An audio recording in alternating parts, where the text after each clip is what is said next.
Hello guys, इस video में आप जो भी देख रहे हैं उसे दोहराने की कोशिश ना करें। आखिर हम बहुत ज्यादा पेशेवर हैं। हमारे पास safety gloves, safety goggles, fire extinguisher और इंस्टेंट नूडल्स का एक पैकेट है।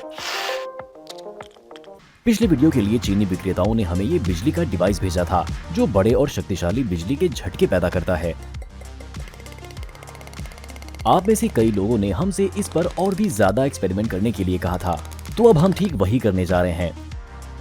सबसे पहले चलिए देखें कि अगर हम एक आम प्याज को इस डिवाइस में जोड़ते हैं तो क्या होता है।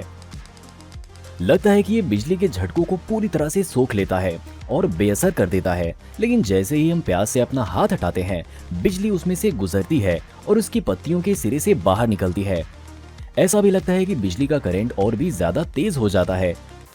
ऊर्जा को एक जगह केंद्रित करने के लिए एक धातु की छड़ का इस्तेमाल किया जा सकता है। लगभग 1 मिनट के बाद हम देखते हैं कि पत्तियों के सिरे काले पड़ने लगते हैं और जलकर कोयला बन जाते हैं। बिजली की ताकत बढ़ाने पर पत्ती एक मोटरसाइकिल के एग्जॉस्ट पाइप जैसी दिखने लगती है, जिससे चिंगारियों के साथ साथ आग की लपटें भी निकलती हैं। जब हम प्याज की सूखी जड़ों को इसके पास लाते हैं तो वो कुछ ही सेकेंड्स के अंदर आग पकड़ लेती हैं। ठीक इसी वजह से हम अपनी उंगली एक ही जगह पर ज्यादा देर तक नहीं रखते।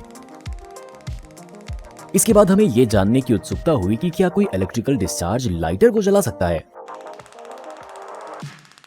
ये काम करता है, लेकिन क्या होगा अगर हम लाइटर के गैस से भरे हिस्से में बिजली दौड़ा दें?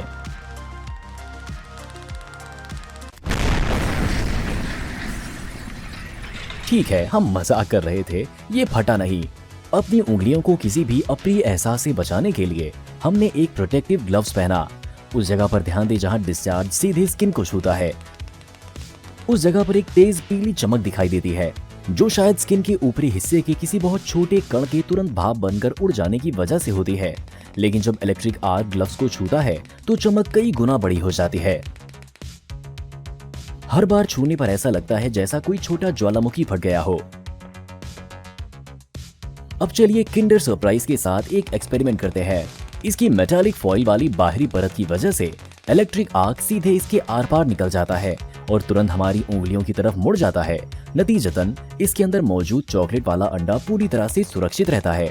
अब अंडे को ध्यान से देखिए। जब हम इसे इलेक्ट्रिक आर्क के पास ले जाते हैं तो वो इसकी सतह पर ही फैल जाते हैं और अपने पीछे गर्मी के ऐसे निशान छोड़ जाते हैं जिनसे चॉकलेट पिघल जाती है। जब ये ठंडा हो जाता है तो वो निशान बिजली के सफेद दागों में बदल जाते हैं। जब हम बच्चे थे तो किंडर सरप्राइज अंडों में सचमुच बहुत बढ़िया अच्छी क्वालिटी के खिलौने निकलते थे, जिन्हें इकट्ठा करना हमें बहुत पसंद था। चलिए देखते हैं कि आजकल इनके अंदर क्या निकलता है। लगता है जैसे कोई गधा जैसा कुछ है। हमारे पैसे वापस दो। हमें बगीचे में एक छोटा सा डेजी का फूल मिला और हमने सोचा कि देखें इसके साथ क्या होता है। वाह, जरा देखिए ये इलेक्ट्रिक आर्क कितने शानदार लग रहे हैं।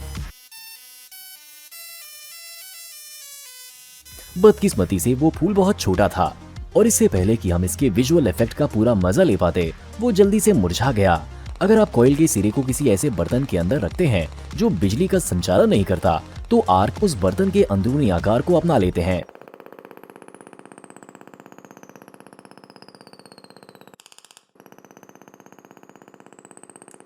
एक कांच की नली का इस्तेमाल करके हम आर्क को 10 सेंटीमीटर से भी ज्यादा लंबा करने में कामयाब रहे।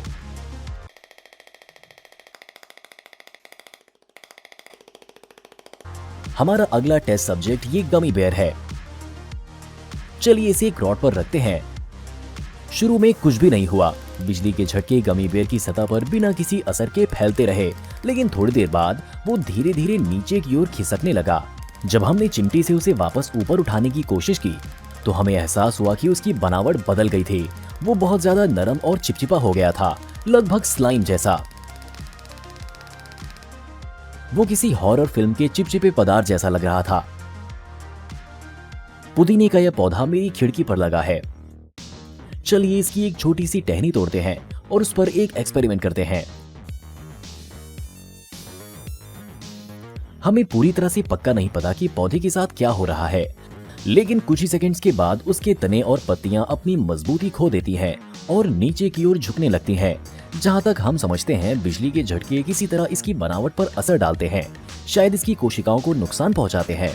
नतीजतन पौधा बहुत नरम हो जाता है और उसकी पत्तियां ग्रेविटी का सामना करने की क्षमता खो देती हैं। अब चलिए सुई को एक आम कागज के कप से ढक देते हैं। ये तुरंत उछलने लगता है।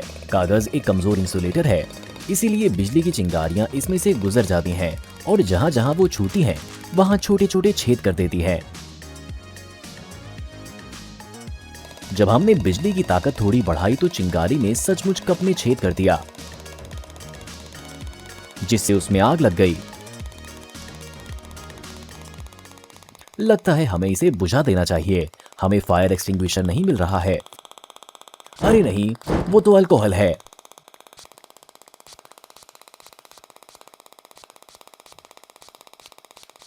देखा, सब कुछ काबू में है। हमने आपसे कहा था ना कि हम पेशेवर हैं। हमें जंगल में चीड़ की ये छोटी सी टहनी मिली और हमने सोचा कि अगर इसमें से बिजली गुजरे तो ये कैसा रिएक्शन देगी। एक मेटल की छड़ का इस्तेमाल करके हमने बिजली की चिंगारी को एक एक सुई की ओर मोड़ा और ये साफ दिखाई दे रहा था कि वो कैसे कमजोर पड़ गई और नीचे की ओर झुक गई। इसके अलावा उनमें बहुत आसानी से आग लग गई। जाहिर है ऐसा इसलिए हुआ क्योंकि चीड़ की टहनी में न सिर्फ पानी होता है बल्कि रेजिन भी होता है जो बहुत अच्छी तरह से जलता है।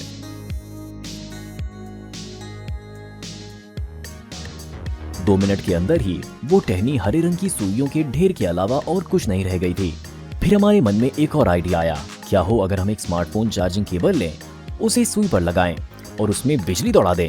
कनेक्टर से बिजली की चिंगारियां निकलने लगीं और हमने मन ही मन अपने स्मार्टफोन को अलविदा कह दिया।